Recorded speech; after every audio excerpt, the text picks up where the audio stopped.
got so motherfucking design on right now.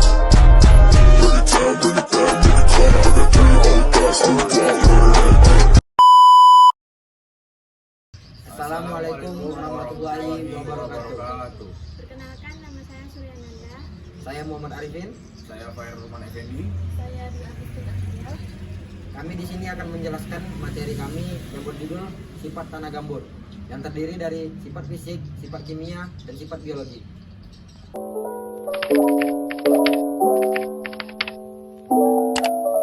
Perkenalkan, saya Muhammad Arifin akan menjelaskan tentang sifat fisik dari tanah gambut. Yang pertama yaitu kandungan bahan organik dan kadar air, di mana kandungan bahan organik dan kadar air berasal dari akumulasi sisa tumbuhan yang setengah membusuk dalam kondisi asam dan aerobik. Tanah gambut dapat mencapai 50-90%, sedangkan kadar air dapat mencapai 800 hingga 900%. Lanjut pada warna pada tanah gambut bervariasi, dari coklat muda hingga coklat tua sampai gelap kehitaman, tergantung pada tingkat pembusukan bahan organiknya. Selanjutnya, angka pori tanah gambut.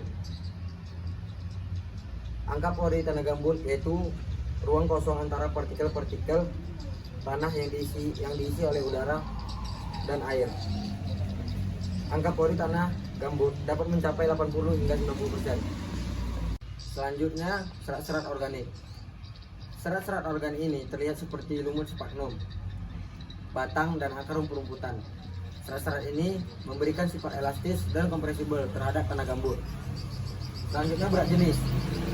Berat jenis yang rendah terdapat pada rasio antara massa partikel tanah dengan volume partikel tanah, di mana berat jenis tanah gambut berkisar antara 13 sampai 18 gram per cm.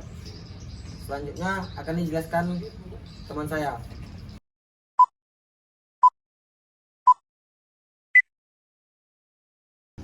Baiklah, di sini saya akan melanjutkan penjelasan tentang sifat fisik tanah gambut yang tadinya sudah disampaikan juga oleh saudara kita Arifin.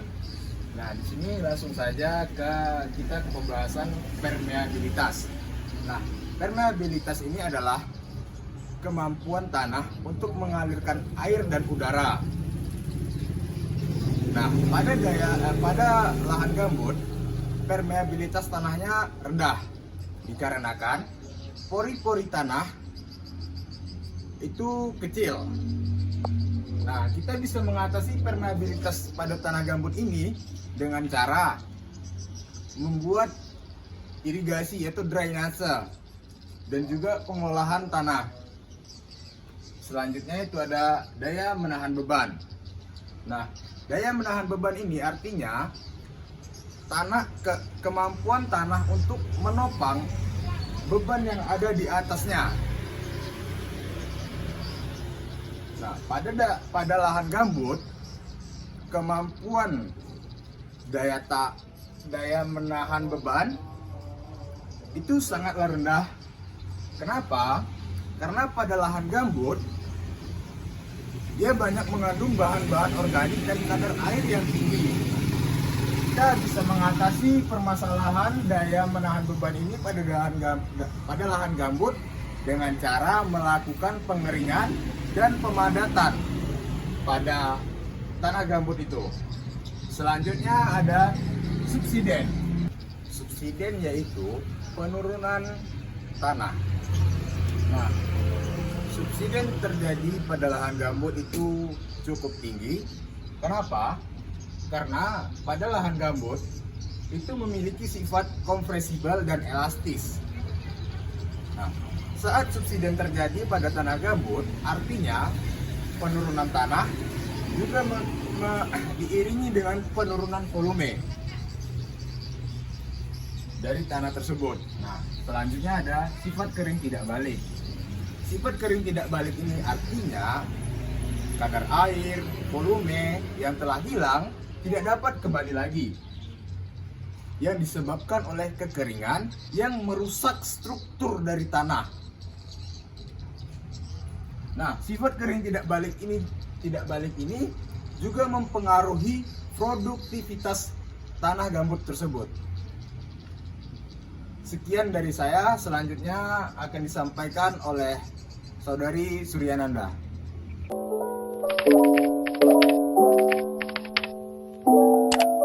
Baiklah, selanjutnya yaitu sifat kimia. Sifat kimia yang pertama yang terdapat itu pH. pH tanah yang dimiliki oleh tanah gambut yaitu kurang dari 4 atau termasuk ke dalam kategori sangat masam. Yang kedua yaitu C organik.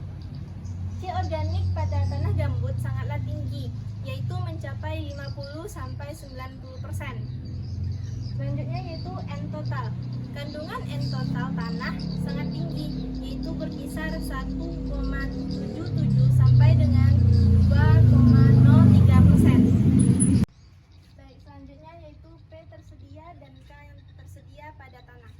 P yang tersedia pada tanah gambut sangat rendah, yaitu kurang dari 10 ppm. Begitu juga dengan K tersedianya sangat rendah pada tanah gambut, yaitu kurang dari 50 ppm.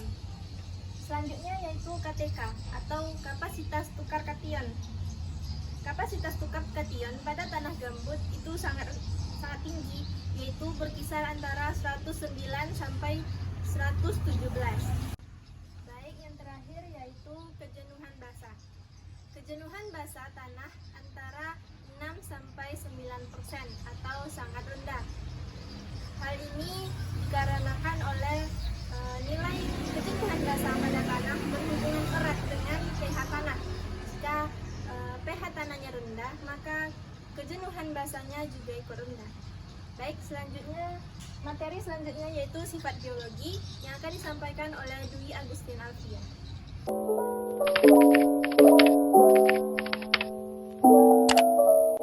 Baiklah, materi selanjutnya yaitu sifat biologi tanah gambut, yang mana terdiri dari mikroorganisme, mesoorganisme, dan makroorganisme. Mikroorganisme merupakan organisme hidup yang tidak bisa kita lihat dengan mata telanjang atau bisa kita lihat dengan bantuan mikroskop. Mikroorganisme pada tanah gambut terdiri dari beberapa jenis, yaitu seperti bakteri, fungi, virus, alga, dan protozoa yang berperan dalam dekomposisi bahan organik, siklus hara, perbaikan nitrogen, dan peningkatan kesuburan tanah. Selanjutnya yaitu mesoorganisme. Mesoorganisme memiliki ukuran kurang dari 2 mm. Pada tanah gambut, mesoorganisme terdiri dari beberapa jenis, yaitu nematoda, kalembola, akar, dan larva serangga, yang mana berperan dalam proses fragmentasi bahan organik, pengolahan tanah, dan rantai makanan tanah. Kemudian yang terakhir yaitu makroorganisme. Makroorganisme merupakan organisme hidup yang dapat kita lihat dengan mata telanjang. Makroorganisme pada tanah gambut terdiri dari beberapa jenis, yaitu cacing tanah, tikus, kumbang, rayap, semut, dan siput, yang mana berperan dalam pembentukan gambut, pengolahan tanah, dan rantai makanan tanah.